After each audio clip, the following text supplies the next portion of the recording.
राहुल एक छोटे से मेडिकल स्टोर में काम करता है। मासिक वेतन सिर्फ 12,000 रुपये। उसके पिता का पुराना टिन की छत वाला घर अब पुराना हो चुका है। जब भी बारिश होती है, छत से पानी टपकता है।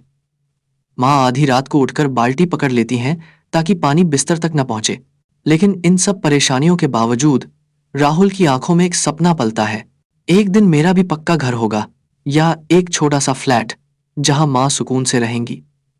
जब मैं थका हारा घर लौटूंगा तो वह मुस्कुराते हुए दरवाजा खोलेंगी और कहेंगी, बेटा, अब मुझे कोई चिंता नहीं है। सपना बहुत बड़ा था, लेकिन हकीकत उससे भी ज्यादा कठिन है। 12,000 रुपये की तनख्वाह में किराया, राशन, माँ की दवाइयाँ निकालने के बाद उसकी जेब खाली हो जाती। महीने के अंत में अक्सर जेब में सिर्फ 100-200 रुपये ही बचते थे। लेकिन राहुल ने हार मानना नहीं सीखा। उसने सोचा, एक दिन में बड़ा घर नहीं बनता। अगर मैं आज एक ईंट बनाता हूं तो कल एक और बना सकता हूं।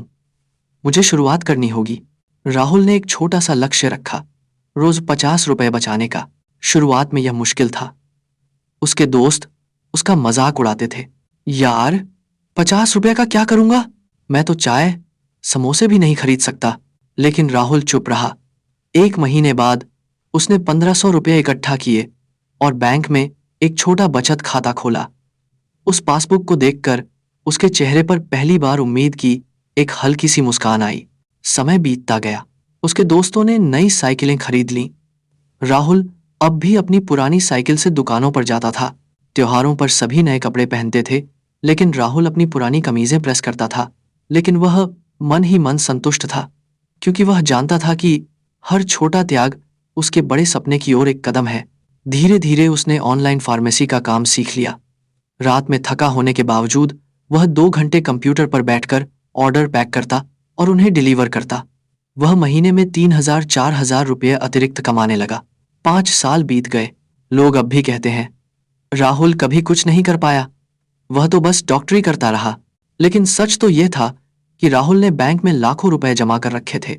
जब उसने बैंक में होम लोन के लिए साइन किए तो उसकी आंखों में आंसू थे। हार के नहीं, बल्कि जीत के। मैं भले ही अमीर न हूं, लेकिन मैंने धीरे धीरे अपने सपनों को पूरा करना सीख लिया है। आज राहुल के पास 2 कमरों का एक छोटा सा फ्लैट है। यह न तो बड़ा है और न ही बहुत चमक दमक वाला, लेकिन इसमें उसकी माँ का सुकून, उसकी मुस्कान है। शाम को जब उसकी माँ बरामदे में बैठकर डूबते सूरज को देखकर मुस्कुराती है तो राहुल का दिल खुशी से भर जाता है, क्योंकि वह समझ गया था, सपने पैसों से नहीं खरीदे जाते, सपने धैर्य और मेहनत से बनते हैं। ऐसी ही और सच्ची कहानियां सुनने के लिए हमारे चैनल को सब्सक्राइब करें।